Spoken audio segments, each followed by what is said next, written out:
정부가 대한민국 정부가 미국의 문서를 요구한 적이 없었던 것 같아요. 없었습니다. 광주시는 한 적이 있었어요. 네. 그게 하여튼 97년에 일부 문서들이 그래서 왔습니다. 그런 산발적인 것은 있었지만 대한민국 정부가 요구한 것은 그동안 없었습니다. 이 움직임이 의원님께서 이번에 대정부 질문을 서면으로 하고 총리가 답변하고 정부가 앞으로 대한민국 정부가 얘기할 상황까지 갔는데 이 시점에서 우리가 5.18과 관련된 자료를 왜 미국에 요구하는가? 두 가지 차원이 있습니다. 네. 하나는 미국이 전 세계에서 가장 정보 능력이 우수한 세계 최강국이라고 알려져 있지 않습니까? 그렇죠. 그리고 5.18 전후에서도 네. 5.18 당시에 바로 광주 현장에서도 김용장 씨라고 하는 미 육군 501 정보여단 광주 파견대 군사 정보관 이라고 본인이 밝혔는데요. 네. 이런 분들이 광주에서조차도 그런 정보 수집 활동을 해서 미군에 보고했다고 합니다. 그래서 첫째는 그 미군이 수집한 정보를 본다면 우리가 5.18 진실을 규명하는 데 도움이 되리라 이렇게 생각합니다. 또 한 가지 차원은요. 네. 지금도 작전권을 미국이 한미연합사를 통해서 가지고 있지 않습니까? 전시작전권 말씀하신 거죠? 근데 당시는 아마 평시작전권까지도 가지고 있었을 겁니다. 1980년. 네. 그렇기 때문에 전두환 신군부 일당이 광주에 공수부대를 투입하고 뒤에 24단 투입하고 했는데 그런 부대 이동을 비롯해서 작전에 해당되는 문제들을 미국하고 협의하거나 보고하지 않고 했을 수가 없지 않습니까? 그 사람들이 쿠데타를 하면서 사실은 미국과의 약속을 다 어기면서 했을 수는 없을 테니까요. 그래서 그런 위치 때문에 그 당시에 군의 동향에 대해서 미국에 보고되거나 미국이 보고받아서 알게 됐을 정보가 있을 겁니다. 그 두 가지 측면에서 아주 고급 정보를 미국이 가지고 있으리라고 저는 믿습니다. 말씀하신 거 들어오면 평시 작전권까지 갖고 있다면 보고해야 될 의무 상황이기 때문에 미국이 다 갖고 있을 거다. 이런 말씀인 거네요.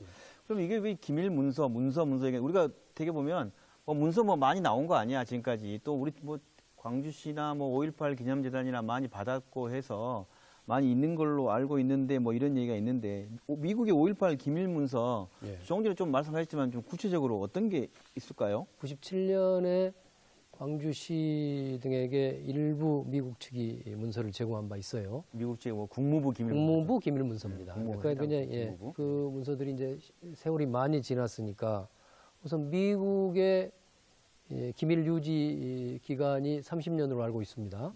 그러면 1980년부터 계산하면 벌써 지금 39년이 지났으니까 미국 문서도 이제 기밀이 해제됐고 또 실질적으로도 그 당시에 문서가 굉장히 민감한 문서였을 텐데 그런 이제 것들이 사실상 세월이 지남에 따라서 민감성이 이제 없어졌기 때문에 이 문서를 받아봐야 되겠습니다. 그래서 우리 정부가 나서서 이런 문서를 요구하면 아마 줄 수 있을 것이다 이런 생각을 하고요. 두 번째는 CIA 문건입니다. 잘 알다시피 미국 또 정보하면 또 CIA죠. CIA죠. 그래서 CIA 문건의 공개를 요청해야 될 것 같고요. 그리고 그 다음은 아까 말씀드린 대로 김용장 씨가 속했다는 미 육군 거기는 정보사령부입니다. 미 육군 정보사령부 예하에 501 정보여단 광주 파견대가 광주 현장에까지 와 있었다니까요. 그러니까 그리고 김용장 씨 자신도 40개, 40개의 문서를 보고했다고 하지 않습니까? 그분 한 사람은 그랬지만 그래서 그 문서들, 그러니까 바로 미 육군 501 정보여단이 생산했던 또는 그 보고받았던 문건. 그 다음에는 또 미국에는 국방정보국이라는 게 있습니다. 미국은 여러 DIA라고 디펜스 정보관국이네요. 그래서 거기서는 신군부의 부대 동원, 또 한미연합사 작전권 통제, 또 군사 이동에 관련된 비밀 정보 이걸 다 거기서 관장하고 파악하고 있다고 보입니다. 그래서 여기에 문서가 필요하고요. 더욱 구체적으로는 이제 80년 5월 전후에서 미 8군, 이제 한국에 나와 있는 군대가 미 8군 아닙니까? 미 8군과 태평양 사령부 간의 오고 간 전문이라든가 또 광주 주둔의 미군 기지, 그때 K-57이라고 미군 기지가 있었을 겁니다. 그 공군 방첩대가 또 있었어요. 미 공군 기지이기 때문에 그 OSI라고 불렀는데 공군 방첩대가 상부에 보고한 보고서 뭐 이런 거면 굉장히 생생한 현장 자료일 수 있고요. 또 뭐 한미 연합사의 작전 일지라든가 뭐 그런 여러 가지 문서가 있을 수 있고요. 이제 마지막으로 하나 더 붙이고 싶은 것은 백악관에서 생산하고 보고받은 문서입니다. 그러니까 뭐 최종적으로는 미국의 백악관 안보 담당 비서실이라든가 미국도 그 NSC라고 있죠.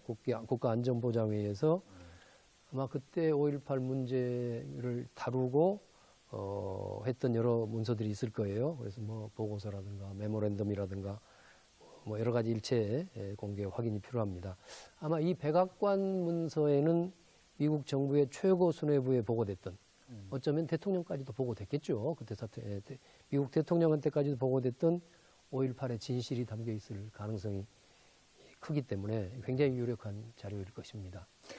그 5.18 진상규명에 있어서 그 문서 공개가 갖는 의미 차원에서 여쭤본다면 뭐 공개가 돼서 해결된 뭐 해외 사례나 이런 게 있다고 한다면 우리도 그걸 근거로 희망을 가져보면서 공개된다면 이런 일이 있을 수 있다. 그런 해외 사례 같은 게 있습니까? 미국이 외국 정부에 전달한 사례가 많이 있습니다. 주로 이제 남미 국가들인데요.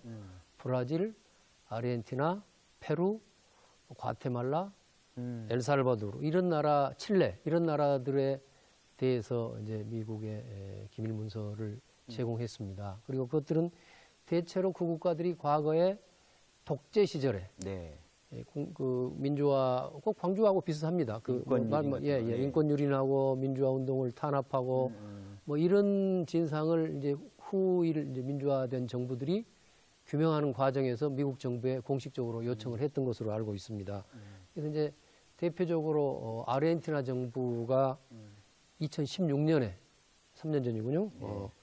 그러니까 아르헨티나의 군부 독재 시절은 1976년부터 83년까지 그때 시간 동안에 미국의 뭐 국방성, 국무성, CIA 이런 문서를 좀 달라 하니까 그걸 주기로 결정한 것은 오바마 정부 때였고 실제로 그 아르헨티나의 정부에게 넘겨준 것은 오바마 때부터 시작해서 트럼프 정부까지 현재 최근까지도 미 정부 16개 기관이 보유했던 4만 7천 페이지라고 해요. 4만 7천 쪽의 기밀 문서를 아르헨티나에 전달했다 이렇게 알려져 있습니다.